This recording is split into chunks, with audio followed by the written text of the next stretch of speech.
Bonjour. Bonjour. Alors j'espère que vous passez une belle journée. Je vous demanderai si c'est possible de vous présenter en 2 mots, vous, votre site internet. Oui, alors, très brièvement, donc, je dirige en ce moment le site internet lesobservateurs.ch, qui est clairement un site antipolitiquement correct, si on veut, de droite, patriote, souverainiste, mais on ne devrait même pas être nécessairement de droite pour être patriote et souverainiste.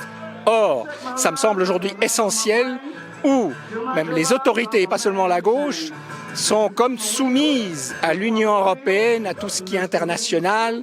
On veut même brader un peu la neutralité, qui est absolument vitale, constitutive de la Suisse. Et je trouve particulièrement bienvenu qu'une initiative soit lancée pour un respect strict de la neutralité.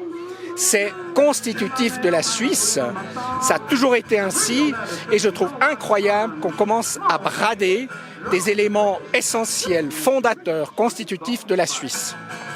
D'accord, merci beaucoup. Et étant donné que vous êtes très intéressé à la géopolitique, à la politique en général, je me posais une question. Que pensez-vous des groupements tels que Extinction Rebellion ou encore la Grève des femmes, ces groupements de gauche qui mènent des politiques liées à la manifestation?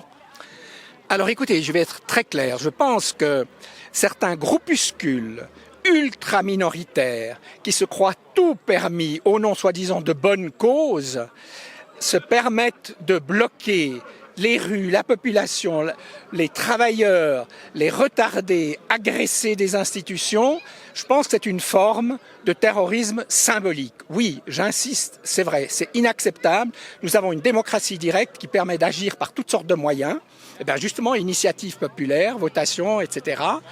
Et ce que je trouve qu'il faut absolument maintenant, et c'est pour moi une préoccupation essentielle, c'est qu'il y ait une réponse, enfin, parce que les médias courent derrière ces mouvements.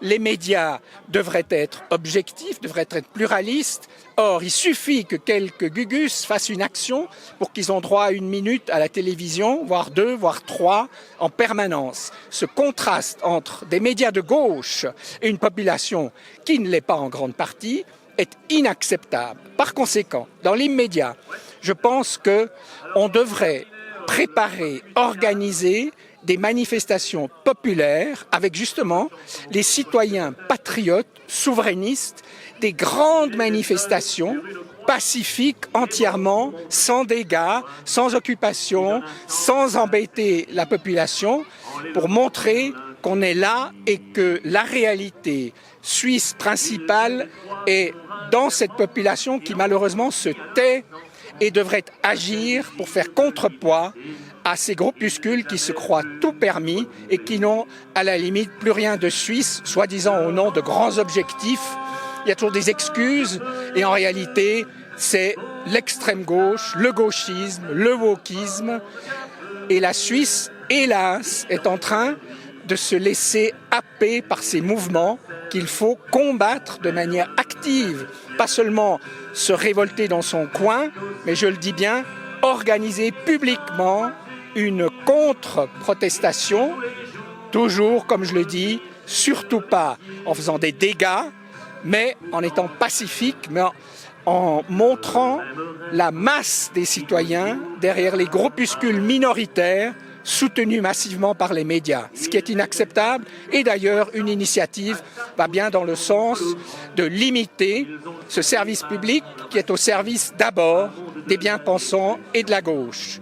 C'est terrible, mais c'est ainsi, même si ce n'est pas le cas à 100%. Il devrait y avoir dans les médias, comme dans la justice, comme au tribunal fédéral, autant, si vous voulez, les journalistes devraient être répartis, comme les partis politiques, il devrait y avoir 25% de journalistes de l'UDC, ainsi de suite. Ça paraît énorme, mais pourtant ça peut être très évident puisque la démocratie fonctionne comme ça. D'accord, donc vous justifieriez aussi une répartition proportionnelle des représentants médiatiques parce que les médias ne parlent pas suffisamment des idées de droite ou ont tendance à les dénigrer. Mais absolument, si vous regardez les débats, c'est toujours 3, 4 de gauche ou bien pensants, et puis un, par exemple UDC, qu'on méprise encore, à qui on coupe la parole. Les gens ne se rendent pas compte, c'est totalement inacceptable, mais le peuple commence à gronder. Même ceux qui n'ont pas le temps de s'informer tout le temps se rendent compte de cela. Donc, vous voyez, ça peut paraître énorme, mais pourquoi tous les pouvoirs sont répartis entre tous les partis et pas les médias qui sont en train de devenir, on l'oublie, le premier pouvoir. Ils ont une influence et un pouvoir gigantesque et c'est dans les mains, essentiellement, de la bien-pensance, de la gauche et maintenant du wokisme. Vous avez, parfois, je vais aller plus loin, ces jours j'écoutais un peu la radio suisse romande, mais on dirait qu'il y a des obsédés sexuels parmi ces journalistes. On fait des émissions pendant une semaine avec un couple de femmes qui se marient. Mais très bien qu'elles se marient. D'ailleurs, pour ma part, je suis tout à fait opposé au mariage homosexuel. Il y avait le Pax qui était très bien. Vouloir exprès détourner le sens du mot mariage, c'est une attaque implicitement contre les fondements de la société. Ces gens ont le droit d'exister et de vivre, mais voyez, ils sont portés au nu avec enthousiasme par les médias. Pendant une semaine, on entend 2 femmes qui se sont mariées, enfin. Je suis encore une fois pas du tout contre, mais c'est quand même incroyable qu'on accorde une telle place et importance, et on sent que la population en a marre aussi. Ce n'est pas seulement quelques individus, d'où le fait que je dis qu'il faudrait une répartition équitable dans les médias comme dans d'autres domaines. Ça paraît surprenant, et pourquoi? Ça devrait être évident, on en est encore loin, mais il faut se battre pour arriver et mettre fin à si vous voulez, toutes ces minorités et ce wokisme, cette bien-pensance qui envahit. Le pire, c'est évidemment que ça commence à l'école dès le plus jeune âge. Vous avez des gens qui sont formatés dès qu'ils sont plus petits. Vous voyez, vous avez dans une classe avec des enfants de 5-6 ans, on leur demande est-ce que tu te sens plutôt fille ou garçon? Vous imaginez, c'est énorme, c'est scandaleux. Ça, il y a une maturité de l'identité sous toutes ces formes sexuelles et autres. Et donc, créer un doute, créer un questionnement chez des petits-enfants, c'est monstrueux. C'est ce que voulait le communisme, le socialisme, enlever les enfants le plus tôt possible à la famille pour les formater. Donc déconstruire la famille, c'est déconstruire la société. Et puis ce serait une bonne chose justement pour y pourvoir à cela, parce que les médias sont finalement les chefs de notre État, sont ceux qui font propager les informations, de pourvoir à une répartition conforme à la population, de la même manière que ce qu'on répartit au niveau du tribunal fédéral ou du Conseil fédéral, une répartition de chaque parti afin que les médias soient au mieux objectifs. Mais absolument.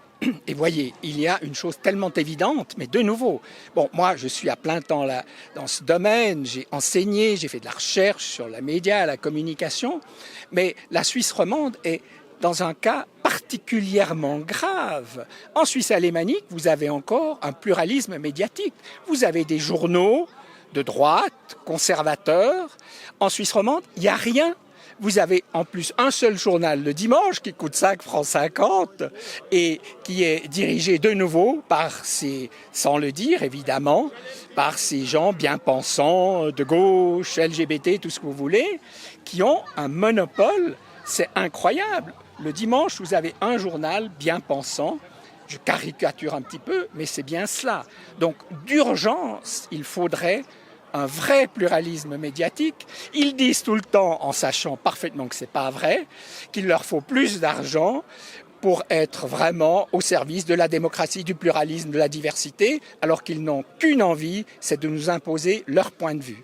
L'initiative qui est en préparation pour diminuer les moyens de ce mastodonte, c'est particulièrement bienvenu.